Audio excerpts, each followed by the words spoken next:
Hi everybody. Recently everyone's been showing their gatefolds. In this video we're going to go beyond the gatefold.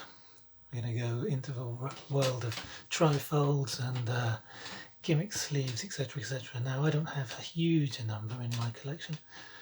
I've pulled out a few and I'm sure if you want to show any of yours you will. Well, let's have a go. Some of these are obvious. I've left certain obvious ones out. Like Black Moses, I was going to show, Isaac Hayes. But let's just do couple of easy ones to begin with, fairly common records. This is Woodstock. A nice trifold there. I can imagine being on that stage. Must have been something else.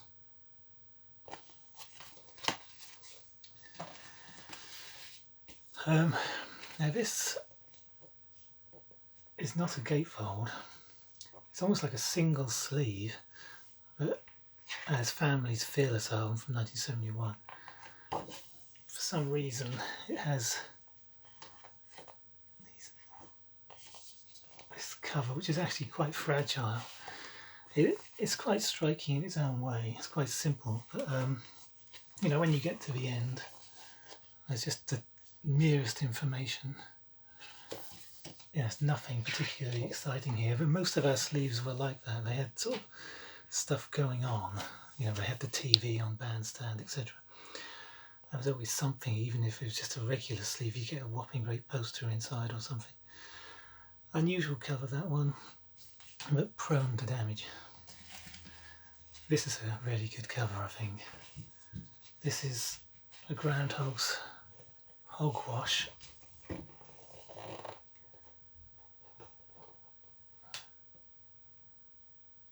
Great sleeve.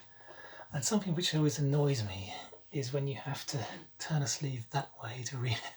Same with gatefolds. I think, oh, please. However, I've always loved this kind of thing where you've got a little bit of information about each band member. A bit like on Arthur Brown's Kingdom Come album. All the band are listed on the outside and what their height and weight and everything else and what they like doing, etc. But here you've just got basics, where they were born, how old they are and what they play. But I just really like that sleeve. It's a very striking sleeve, I think.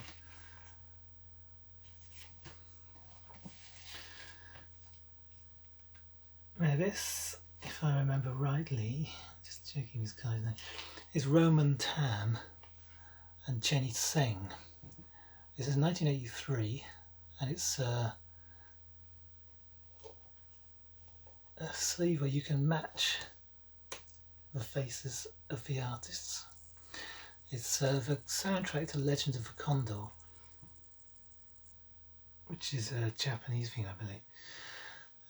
And unusually for this record, it didn't come with, and it wasn't released with, an obi, although it did have an insert.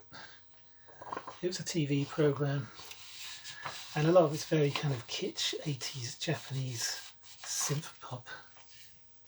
It's quite an unusual and interesting record, actually. I like it. This one everyone's seen, but it's quite striking. As it says to you on top here, to move face, squeeze top of the album down. It says ooh la la by the faces. And as you squeeze the album down, of course, you have this slightly Monty Python grotesque gentleman. And there's a really strange rear flap as well, opening up and down. I mean, the amount of work that's gone into that, the amount of die cut, kind of unbelievable really, just for such a fairly naff design. When you start doing it, you think, oh, the eyes aren't even cut in the right place, etc. So interesting, but Now this, let me take the record out because it's a bit awkward. Anyway, no, I'll do it when I get to it. This is the golden age of Hollywood musical.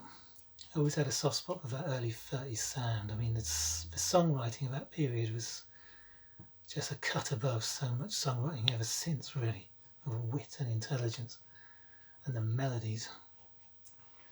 But here, we turn this around, we open it up, and we have a pop-up of Busby Berkeley's Babes there. Now you think that's a gatefold, but it's not, because I take the record out,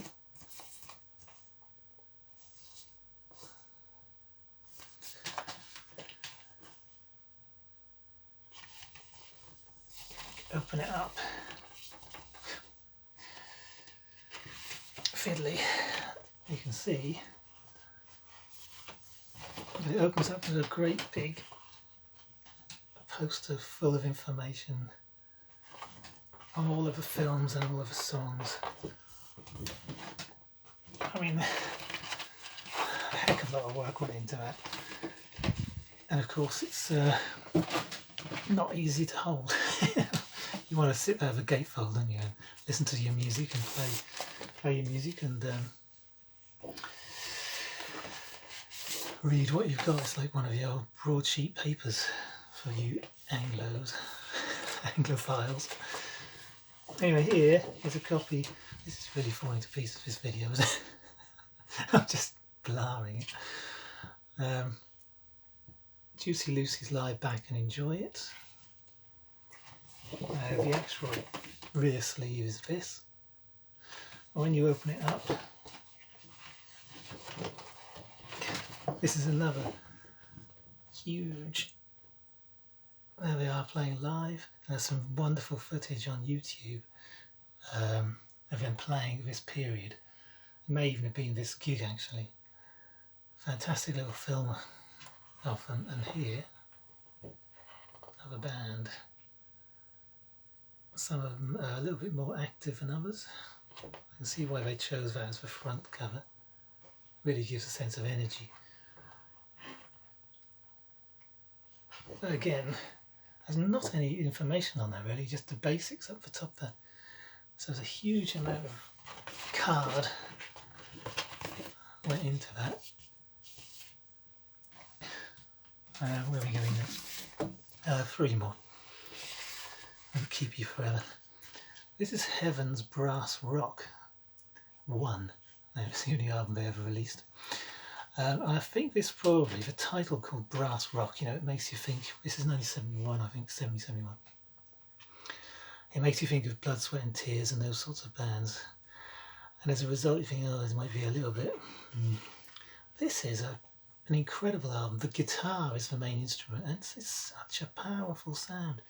The guy could really, a heavy guitar sound, and his voice as well is a really good heavy rock singer. And here's something that looks very like Ragged Glory on the inside. And this is the rear. But when I open it up, you